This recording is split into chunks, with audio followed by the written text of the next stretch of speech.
This is the weekly weather with Maxina and April, where no matter the forecast, it's always sunshine and snow.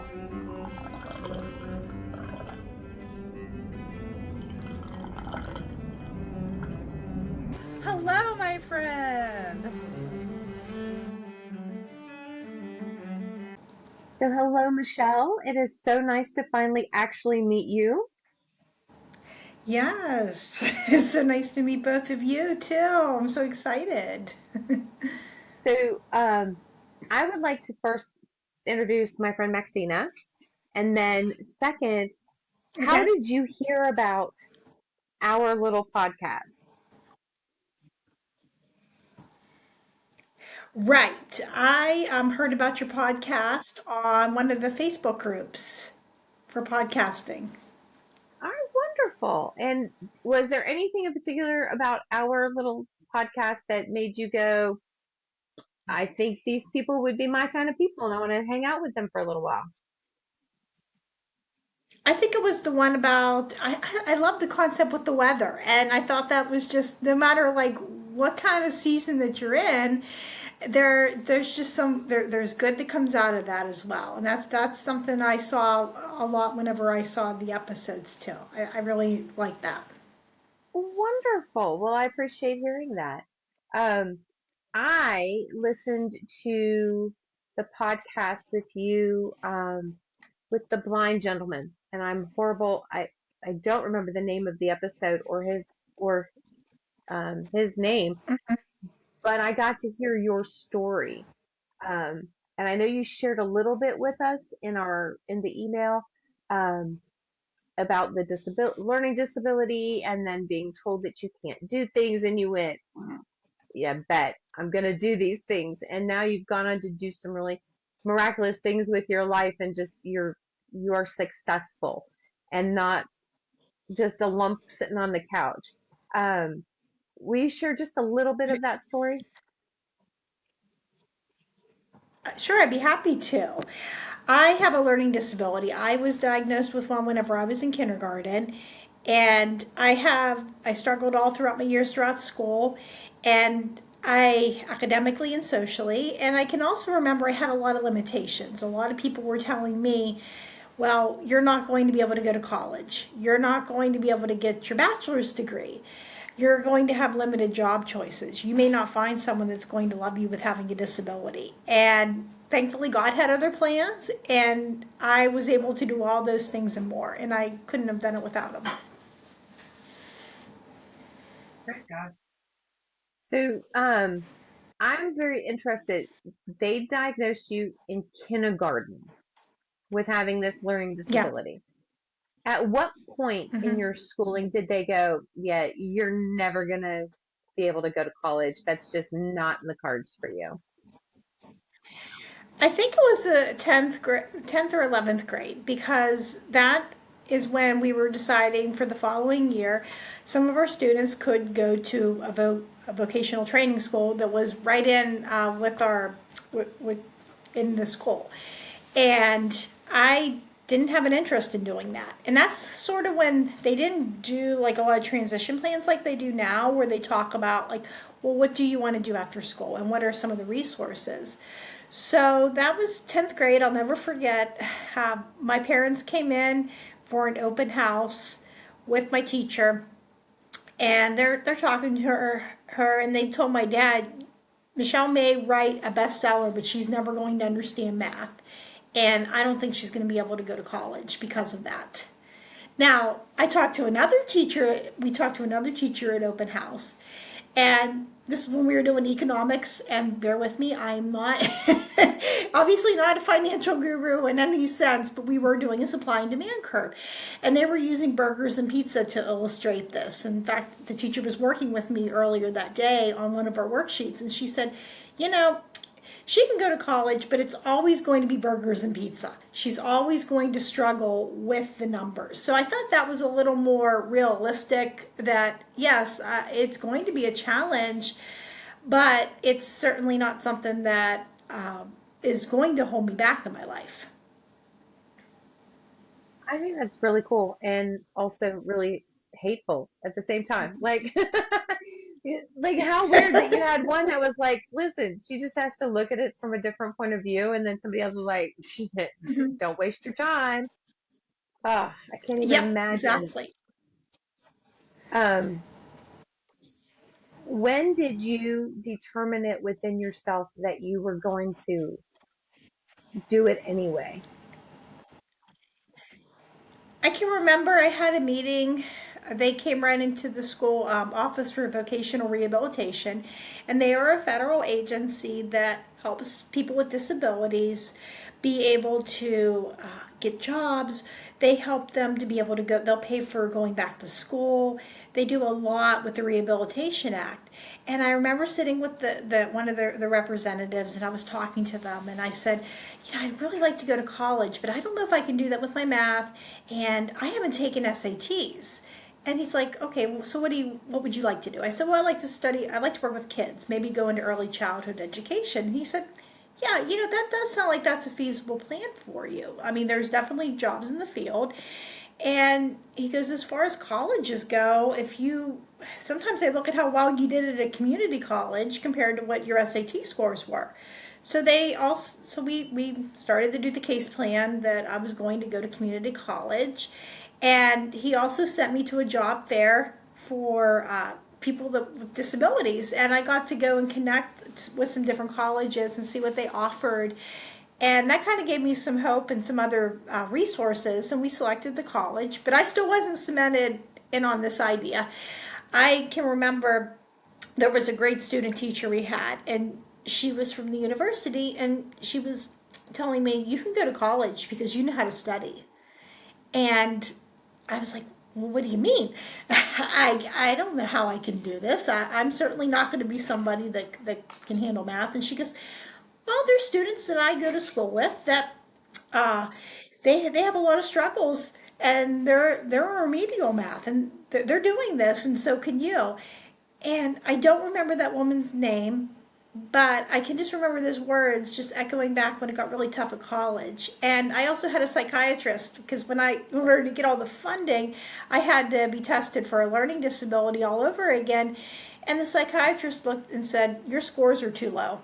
You're not going to most likely go beyond community college. And I get to community college, and I was told that I was going to have limited job choices when I graduate. And their reasoning was, oh, you're not going to know how much paper to give for an art project if you work in a school. And I didn't listen. I even had people saying, you know, accommodations were cheating, and I went and I did that, and I was able to have success. I think that's so amazing. And it is the weirdest thing though, how you're going through life and you have an equal amount of Mm-hmm. people giving you support, encouraging you, and just the opposite, but Yeah. equally as much going, don't even bother. Let me just trip you a Yeah. little bit. Like, you don't need to go anywhere. And it's like, I think that's amazing that you just keep a smile on your face and you've done it. Like, I think that's just the coolest thing. So I know that you're a para teacher now. What Yes. grade, Uh-huh. what grade do you work with? I work with seventh graders.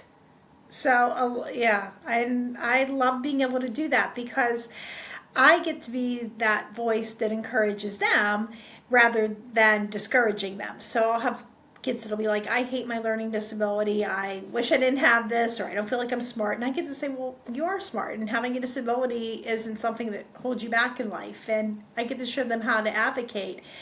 And I think it's just amazing how things have worked out because instead of this being something that's going to prevent me from helping them, even though I cannot help them with I can help them with anything except for math.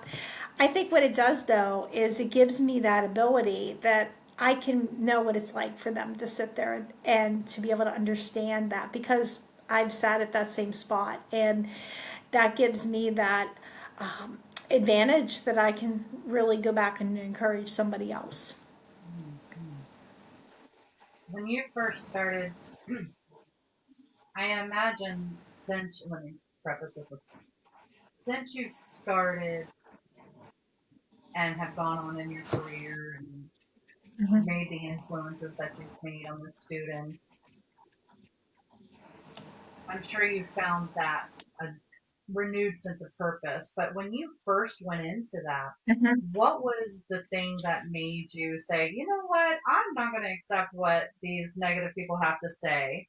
I have, it was there a particular purpose? Was there a vision? Was there just the plain old, I'm too stubborn to listen to negative Nancy's, and so I'm going to show you? Like, what was really the spirit of the mentality behind that tenacity? I think a lot of it was I went into it afraid, and I was a negative person for a lot of years. I was very negative when I was at community college. I moved out on my own for a while after I graduated, and I had my associate's degree, and I was enjoying having that freedom because I wasn't able to drive, but there was just that part of me that was, struggling with my purpose. And I just wondered, okay, well, where is my purpose coming from? It just didn't seem like it was going in that way too. So that was a struggle. And then it got a little harder for me for financial reasons. I had to move back in with my parents. And that was really difficult to have to go back, especially after I was independent. But it was that time, my job was downsizing, and I thought, I'm going to go back to university. And this is the time that I really researched programs where I found one that had the least amount of math and science possible. It had disability accommodations. And when I used the accommodations and I advocated for myself and I was in the right program, I found I did a lot better. My grades improved dramatically. I even made Dean's List first semester. So I was starting to have a lot more confidence, and not having to work gave me that opportunity to be able to focus in on school and being successful. And I can also remember when I graduated, I was so proud and happy. And I used to always think before that point that the only way that I was going to be happy is if I got rid of my disability, and then I would be successful and I would be able to help other people. But what I've found after I graduated was the disability was still there. I had the success, but I could help others. And that just gave me that renewed sense of hope to do that. And then I had another dream that came true. I I had limited I was diagnosed with limited hand dexterity, and I got married after school. I met my husband in college while I was in college, and we moved into our house, and I could not unlock our front door. And I was so frustrated. And then there was a call in the mighty for what's a seemingly easy task for others, but it's hard with your disability. And I finally got the courage to write about that. For years, my writing group was telling me, you should write about having a disability. And I thought, oh no, that's way too personal. And then that courage came in, and I wrote that, and it got published. And I had such a great response that encouraged me to write for other places, I mean, for them, and for other places as well, and to start my own blog, Michelle's Mission, and to also um, develop an interest and a love for photography. That was something that came about too. And I love to take pictures of flowers, and I people say that I bring out the details of a flower that they would miss. And I just think that when I'm on those walks, rather than being sad, I feel happy because I get that chance to stop and smell the roses. And there's so many details in my life that I would miss if I was driving. And I've also come to realize that I almost miss so many beautiful moments in my life with having a disability. That's a beautiful sentiment. Did you always have an inclination towards the arts, or was photography kind of the surprising thing that came out of that? I think it was a surprising thing because I never thought of myself as an artist because I cannot draw a straight line, and that was hard for me to do. So I thought I'm not an artist. And I can remember I went to prom, and there was a tree at the venue, and I took a picture of this tree, and all my peers asked me, "Why'd you take a picture of a tree?" And I showed it to this older woman in my group, and she looked at that picture and she says, "Ah, this shows perspective." I thought, I'm not an artist. I'm okay. But she could see that before I could. But I put that on the shelf for a number of years. And years later, my husband and I were at a family wedding, and we were at the cemetery that had these beautiful angel statues. And I took a picture of an angel statue, and a friend saw it, and she said, "Wow, these pictures are amazing. Where was this at?" And I decided I was going to enter them into an art show because the friend that said that did not flatter people. And if she said that it was good, you must have really impressed her. So I did that and it got an honorable mention. And then I started to take other pictures to submit to shows and then other places. And just, I found that a lot of people will tell me that I bring out the detail in a flower, but it was an unexpected talent. That's really awesome. I quite enjoy nature photography. I've done a little bit of like portrait photography. I dabbled in it, but I'm with you. The details of the flower, the perspective of a tree, I even like cityscape I've dabbled in, and it's a lot of fun. Mhm. And I was sort of the same way. I mean, I did do a little bit of art growing up, but I'd never considered myself an artist. And so that was sort of an identity that I kind of had to accept about myself. So I'm like, all right, I have expressive nature, and so and I'm as an author too. That too itself, writing is an art as well. Right. So I just think that's really cool that you found yourself being told that you were not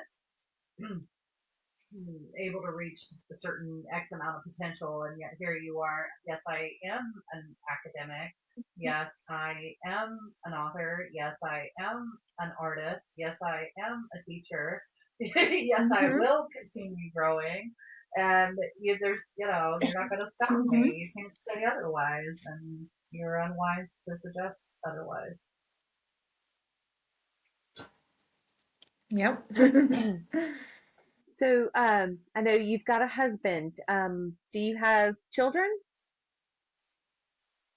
No children, two cats that are up with my husband right now. One of them is ready for his own talk show. That's on Maxina her. has one that likes to get up in the middle of the episodes now as well. So, no, totally understand that. So it's just a nice little small family that you've got. How long have you and your husband been married? We will celebrate 11 years this June. So, Nice. Congratulations. Well, that is a feat as well. yeah. Another one where people say, well, you'll never. Yes. Yeah. Found love. He And loves me. meeting He him thinks was I'm adorable. yes. And meeting him was unexpected as well. I had a lot of really bad relationships before that. A lot of times, guys will be straight up and say, "Oh, I don't want to be with someone with a disability." And I even had my ex that broke up with me and said, "Well, I think you could drive if you wanted to, and I'm tired of taking you places." And I prayed, "God, do not send me anybody until it's the right person. I can be happy single, but I just didn't want to be with a lot of these other people." And when I look back on that story, there are so many things that led to meeting my husband and so many little clues that I can't even explain some of them. I can remember I was volunteering, I was at the art center, and I had a friend that asked me uh, if I was seeing anybody at that time. I said, "No, I'm not." And he goes, "I have a feeling you're going to meet somebody at a place like this." And that's exactly where I met him when I was volunteering one night. And he saw me walking down the street and he said, "Who is that girl in the red dress and where is she going?" And we were going to the same place. And it turns out he was playing guitar that night for open mic. And it turns out we knew mutual friends. And then another friend of mine had a dream. And he said, "I had this dream that you were standing in front of the courthouse with the vintage wedding dress on and you were getting married." And I thought to myself, okay, I can see the vintage dress. That's definitely my style. But why would I be standing in front of the courthouse and who is this guy? And when we got married, we had a reception at the art center where we met at. And the photographer said, do you want to, let's go take a walk. So we took a walk to this little park and it overlooks the courthouse. And I didn't realize it until I got the pictures back. I'm standing there in this vintage dress with my husband, and it's overlooking the courthouse. And I remembered the dream a friend of mine had. And when we look back on certain things, we were in the same place at the same time, even before that, too. And we were just blind to each other until it was the right time to get married or to be together. That is so cool. Um, I love that though. That's a sweet story. Like he was like, "Who's that girl in a red dress?" Okay, I like Uh-huh. that. I like that. That's sweet. And you met him where, so I'm a firm believer that if you look within your funnel, you're gonna find the right Yeah. person for you. It's when you start looking outside your funnel. Because and that was something I learned back in school a long time ago. You know, you've got a funnel, and then closer to the pinpoint, the more things you're going to have in common. You're going to be more compatible because of Hmm. that. You know, they're in proximity. But so many people are doing this online dating stuff, and they're out there trying to meet people across the country. Well, you're not even close to each other. Like, what do you have Yeah. in common? And it's crazy. And it's like, no, look right where you are because that your person is right there doing the things that you're interested in. It's like be with them. That's Yep. what you want. It's cool. Right. Exactly. And I can remember somebody took me to a singles mixer many, many years ago, and that didn't work out. And I thought, I really don't want to do this. And yeah, and I agree. But what that was, when you go and you do some of those volunteer activities, it's going to draw you to people that are like you, and maybe you might have to wait a couple years. I know it wasn't the next day that I met my now husband, but it was other people. They might know somebody that knows that. And you never know who might be coming in, but it's also when you get really content with having your life and what you're doing, then that's when you find that person. Whenever I know it's that old cliche, you'll find love when you're not looking, and that was the key for me. It is so true. It's when you stop looking and you are content with Hmm. who you are. I think when we get to that Yep. place in our life, we actually exude a peacefulness that is desirable to people. Hmm. And that's when people they're Yep. like, "Who are you?" And I want to know who you are. And I can only imagine that Right. you were being confident. You were wearing a red dress. That just screams confidence. Uh-huh. And he was like, "Who is she? Comfortable in herself and confident and the fact that you guys were volunteering somewhere, well, obviously you're caring. So like that's I think that's amazing. I love it. I love it. So what do you Thank you. do, Michelle, just for relaxation when you're not being amazing in all other ways? What do you do with yourself? I love to read. That has definitely been something that I've always loved to do. I also love to work out, so you'll find me, I'll be at the gym, and that sometimes that helps me to relax. I also do love to take pictures of flowers. That's something I love. And I love sharing my story and writing, and those are things I love. My husband and I also really enjoy traveling. We love to go to museums and botanical gardens and seeing different things. So we're busy with that. Well, that's cool. It sounds like you really do live a full life. It's a full, very Mhm. well-rounded life. That's very cool. Yes. That sounds like a dream come true kind of life. Mm-hmm. I couldn't imagine it any other way. I imagine that's sort of one of the things that I, the impression that I get is that that's one of the things that motivates you to go out there is because you're sort of under this impression of Mm-hmm. like, look, look what's become, because of the tenacity. And there was something else that you talked about that I think is really important to say because it was really relevant in a previous conversation that we had with one of our other guests regarding Mm-hmm. special needs. And that is the power of advocating. To advocate for Mm-hmm. yourself or to advocate on behalf of, in the case of our other guest, it was a child of hers whom she constantly is having to advocate on behalf of. And so Mm-hmm. that mentality of saying, you know what, there are a lot of resources that I have to identify, there are a lot of resources that I have to chase down. And Lord knows the bureaucracy of navigating the paperwork to be able to even make that Uh-huh. tangible for you. Mm-hmm.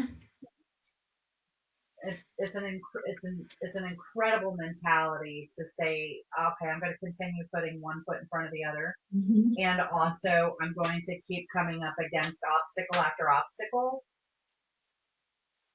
Uh-huh. and to say, you know what, even despite all of the maybe frustrations that I had to go through or that it wasn't as easy for me, I'm still going to celebrate. Mm-hmm.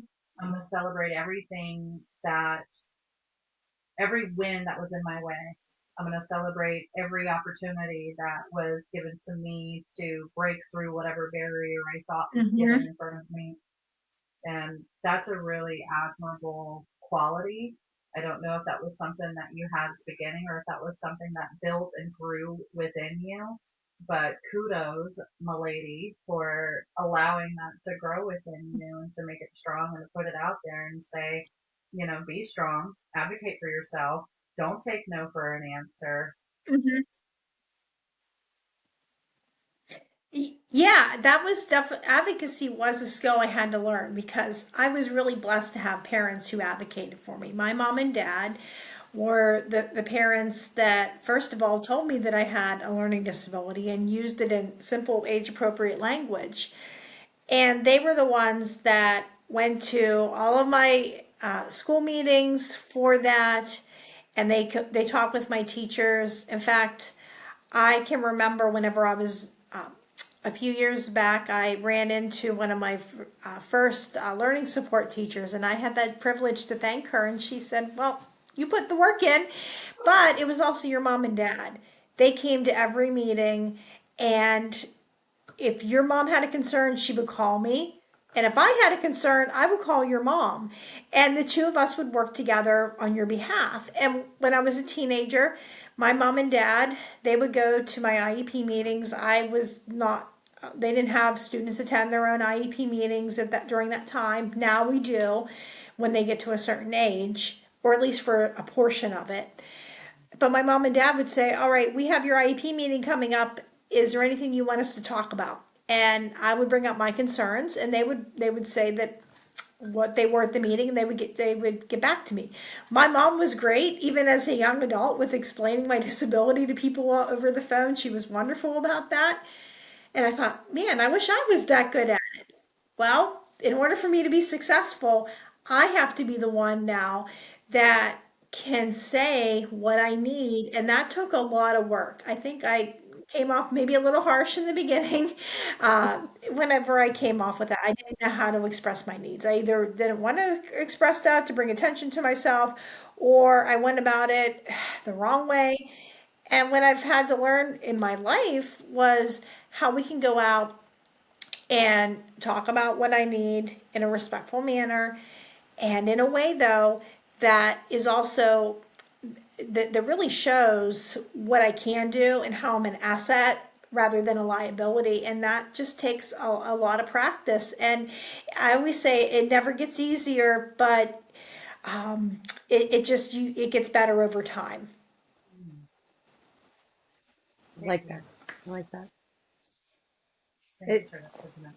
and it's really good. It's so again, one more blessing to add to the list, that you had parents Yep. that took you into consideration. And I Mm-hmm. love that they thought enough to say, what are your concerns so that we can bring it to the table? And that's Yep. like, who taught your parents to be parents? Because they sound like they did a really good job. Because so many times we don't have that, My you I know, we really don't get blessed. taught what we need to be taught. There's a lot of ways to get it wrong. It's very cool I've though. been blessed to have great parents, number one, but I also I can see that where the school came in and educated them. We had things that they taught my parents. They told my parents about my disability. They really had to tell them, do not punish her if she doesn't do well on a test or she doesn't do well with an assignment. But make her try. And that was a real concern because nobody wanted me to develop learned helplessness. So my mom and dad grew up with this philosophy that I had to try. And we spent so many sometimes tearful homework sessions and nights studying. And they knew they made me go to school. Even if I wasn't going to do well on a test, I had to go to school. If I was having trouble with a peer, I had to go to school and face that. And eventually, what ended up happening, we found things I was good at. They also based a lot of that on my strengths. They knew that I was a good reader. My dad read me a story every night when I was little. And then he's the one that found a story I wrote about a dinosaur second or third grade and said, wow, this is really good. And I didn't think I was good at anything up until that point, but reading and writing became my world. So my mom and dad really wanted to set me up for success. And that really was key especially when I went through school. There was maybe people that thought, well, why isn't she in advanced placement classes? And my parents are like, well, she's in learning support math because that's what she needs. And she's in academic classes and she's doing well. And I think it was going in on those strengths of what I could do in comparison to going and trying to work on all those things that gave me trouble, all those weaknesses, and try to build me into somebody that I wasn't designed to be. And I think that's the key thing with that. And it's also the school working together and educating them, and my parents educating working with the school and saying, well, these are some things about her as well. That's a true mark of love. Mm-hmm. You were you were a loved daughter. And I see that. Yes. I say that because I see it in my sister has children with Mm-hmm. learning disabilities and special needs, and she herself had learning disabilities, never was diagnosed, but had the Mm-hmm. struggles, had the doubts, and seeing her in the court playing what she needs to play for her children's sake, it's a full time job. Yep. And it takes a lot of love, it takes a lot of heart, and you have to have a lot of purpose and advocating Mm-hmm. for to navigate all of that. There's a lot of, and it is, and it is these days, this day and age, it's a lot easier than it was when you were going through the process. There's a lot more resources available Right. than when you were going through Yep. that. So I can just imagine. Yeah, 'Cause there is definitely a lot more resources that we know about for that, and I think that that makes it easier for the child that's in school. Now, whenever somebody transitions out and they're out of school, a lot of times the services are very limited and they're not always customized. And so a lot of times that's when a lot of people start struggling as adults because there's not that safety net around them. Do you find yourself being a resource for any of the students in your class who are navigating those same issues? I do. I can sometimes really understand that. Um, that is something that I can remember.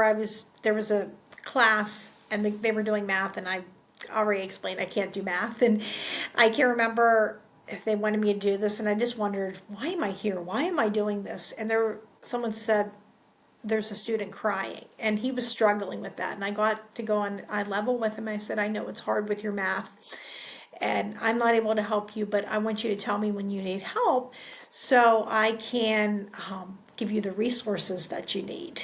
And before I knew it, that student wasn't crying anymore. He was raising his hand asking for help, and he was able to work independently. I also have had students that might have come in, and it's hard for them because they don't know how to read or they really struggle with reading. And sometimes, maybe in a gen ed class, the teacher doesn't quite understand. And I had one that didn't, and they kind of looked to me, and I remember going to the student and I said, all right, we're going to be sitting down tomorrow and we're going to go over all this information. And he would seek me out, and that's what we did. And we were able to do that. But it was because I didn't judge that kid, but the expectation was we have to get the work done, and we would go through it all together. And I've had other students that might have come in and they might have been struggling. They don't know what the directions are. I had one that really struggled in the beginning of this year with just trying to figure out things, but he would find me, and we would go to the teacher together. And I really want to have them ask those questions. And sometimes it takes a little bit of effort to show them, but I think it's so important that we do that because for all my students who one day leave me, and I hope every dream of theirs comes true in life, but for all of them, their disabilities are still going to be there, most likely. And it's so important, though, that they learn now how to be able to speak up for themselves and to advocate for what they need. Mhm. Mhm. And I think seventh grade is a great age to start learning how to do Hmm. that because it's right there. You've got just enough of all of your faculties that you can speak, you can say what's going on, you can identify a feeling. And so a little bit Hmm. younger, um, not so much so, and the words are still a hot mess, but seventh grade they Yeah. start to form really good sentences. So that's very good that Yeah. that you're teaching them how to do that for themselves because that's going to mean success. And 15 years down the road, somebody's going to come back and find you. Remember me? I was in your seventh grade class and I couldn't do anything. And now look at me. And I think it's going to be, that's going to be great for you. I hope that is my hope. I can see there's a real mark of joy in your life for what you do and what's behind you, and it seems like it's been a really rewarding journey, even though it's been a really difficult one from what I can tell with everything that you've had to navigate. There's a lot going on. Yes, it certainly has. I mean, and it's just amazing to look back on that and to think, okay, what could ever come out of this? And I can look and think, oh, that's the good. That's the reason for that. And so many things, nothing goes to waste with that. Are there, when you do your continued education things, I just assume that you do. Most industries have some sort of continued education, certification, credits, whatever. Do you have to re-navigate through that system every single time, or pretty much is everything in place for you to be able to enter into those, getting the accommodations that you do need? Right. Now at my job with having with the disability, I am able to the administration, we have a great working relationship with that. So I mean there is that talking to them and telling them I cannot be in a classroom with math, and when those little areas might come up like in different places at my job, I have to really speak up for myself.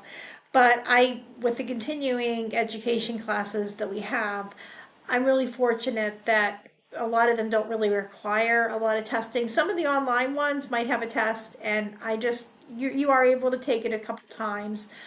But a lot of our trainings are, we have a presenter that comes in, we sit, we get to listen, we get to hear that, and I don't have like with issues with that because there's not a test. when they do CPR and first aid, I'm really fortunate we don't do a test, but I have a great staff. Our nursing staff will come in and they'll teach the class, and I'll go up and practice on the mannequin, and they'll guide me through a lot of the steps and everything. So I'm really blessed that I have a great employer where that really isn't an issue. And some places, just that I might do, like I'm involved with the disability policy program, and they've asked, okay, so what are some of the accommodations that you're going to need? So I said, okay, whenever we travel to the state capitol, I'm going to need my husband to take me. They're like, that's fine. He can, he can't come in the classroom, but he can be the driver. We're happy that, he's going to be there, and he can stay in the hotel with you.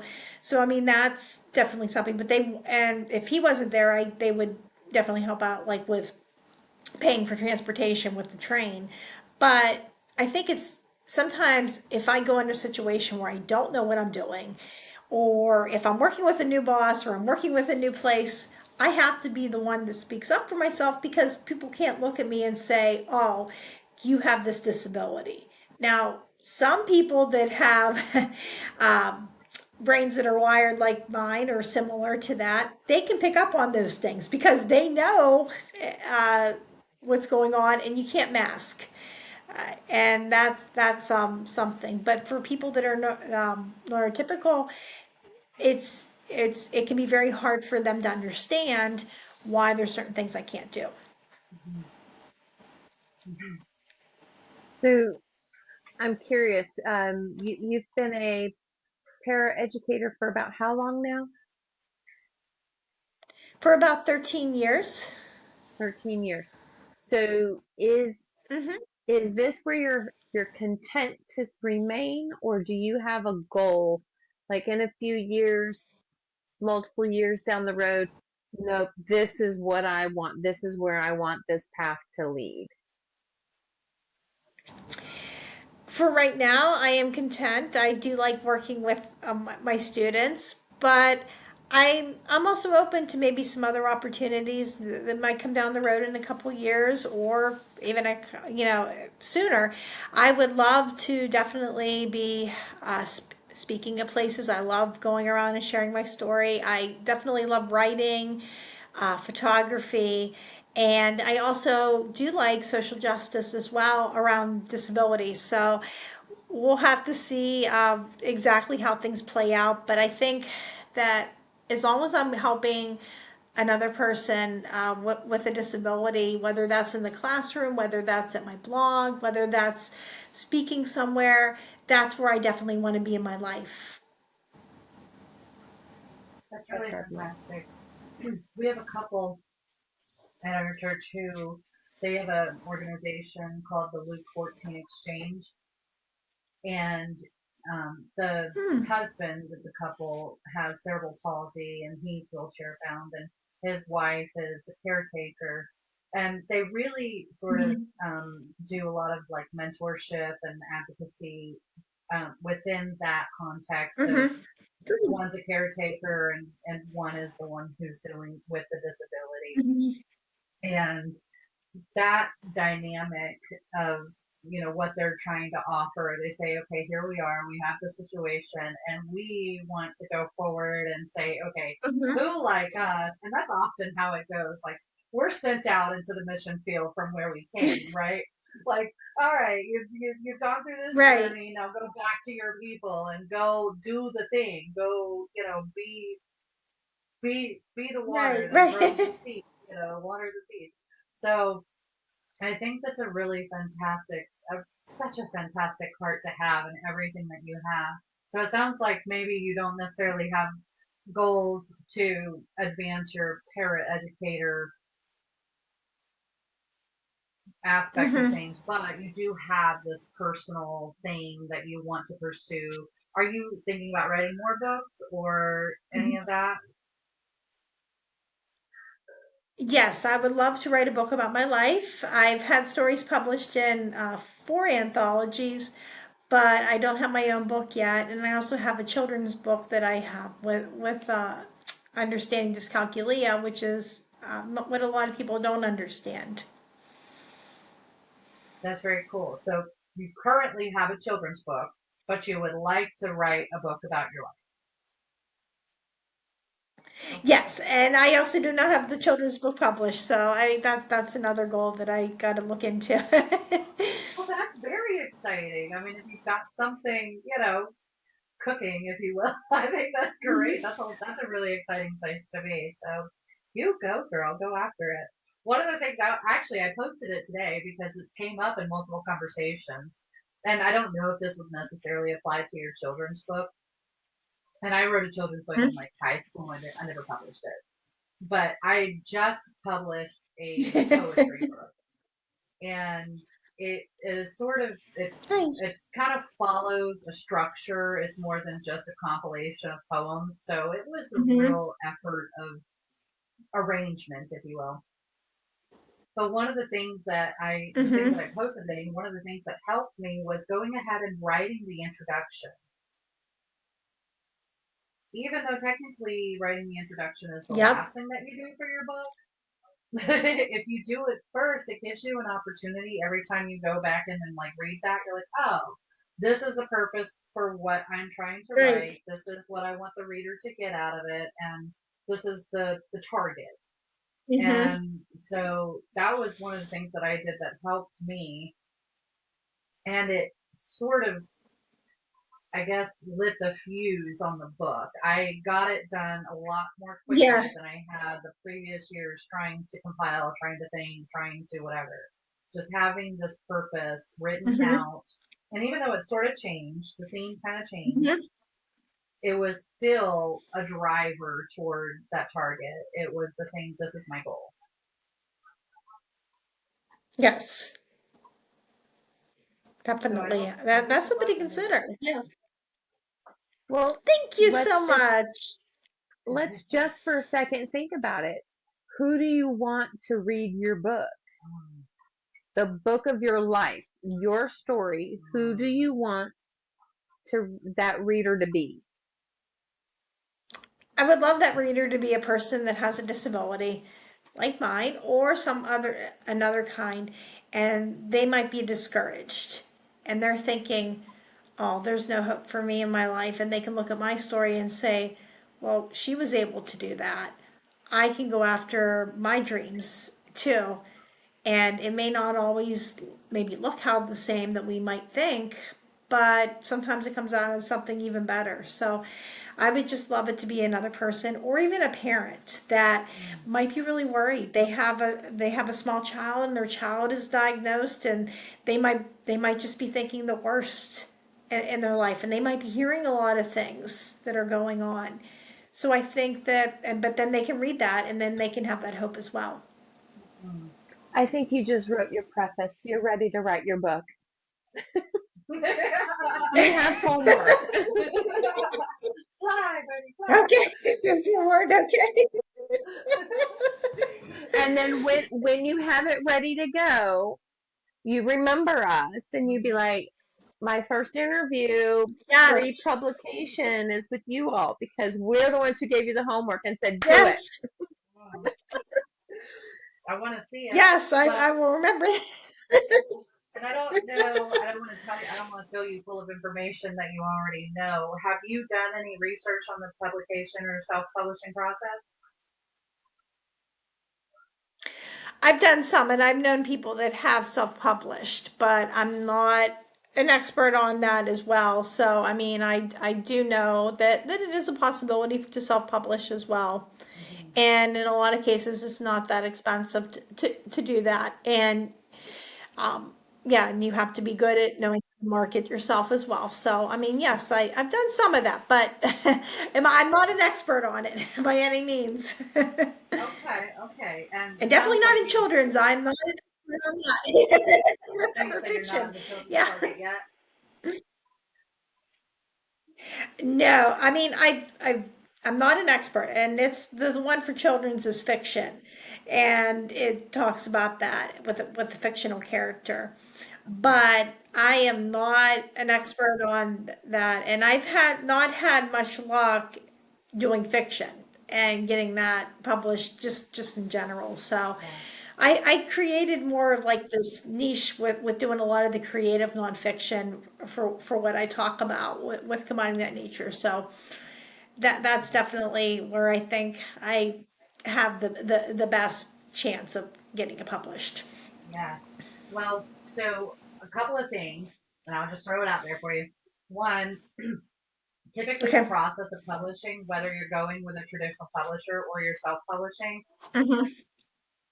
2 years from like beginning to publication. Like to Hmm. really do the whole process properly, you're looking about a 2-year process. If you were to get on board with a Okay. publisher, they really want the manuscript already done. And even from that point, it's a 2-year Yeah. process. So Right. there's that aspect of it. And then, but, I mean, there was another point that I was going to make, but that was the one that came forward. So I guess fly with that one. The other one flew out of my head in the middle of that one. But be patient with yourself is sort of my point. Just once you get it started, just be patient. Yes. Whether that ends up being a traditional route or a self-publishing route, Right. just be patient. You'll do it. You'll Hmm. do it well. I'm sure of it. Well, Michelle, Thank you. it's been about an hour, and so we don't want to eat up your entire evening, Okay. but it has been an absolute joy to sit and chat with you. It has. Oh, And I it's hope, been a pleasure talking with both of you as well. and I really look forward to hearing about your book. So I'll put a marker of 2 years. I'll be patient, but I do expect to hear some stuff Yeah. because I'm following you on Facebook now. Okay. So I want to make sure little Okay. updates every now and then. Okay, we want to see this book written Yes. because there's Okay. parents and children out there who need it. Tell us where we Yes. can find you, and we'll also put links in the comments so that Yes. way people, and in the description, so that way people can find you and where to go for your blogs. Sure. You can find me on my blog, www.michellesmission.com, and I'm also on Facebook and Instagram as well. At Michelle's Mission. Okay. Yes. Wonderful. Fantastic. Thank you so much for your time tonight. It's been a great pleasure getting to know you and your sweet husband and your wonderful parents and all your great students. And thank you for making an impact in your world. Thank you so much. All right. You have a lovely evening. Bye bye. Thanks, you too. Bye bye. Thank you for joining Maxina Sunshine and April Snow on the Weekly Weather. Like and follow to catch our next conversation.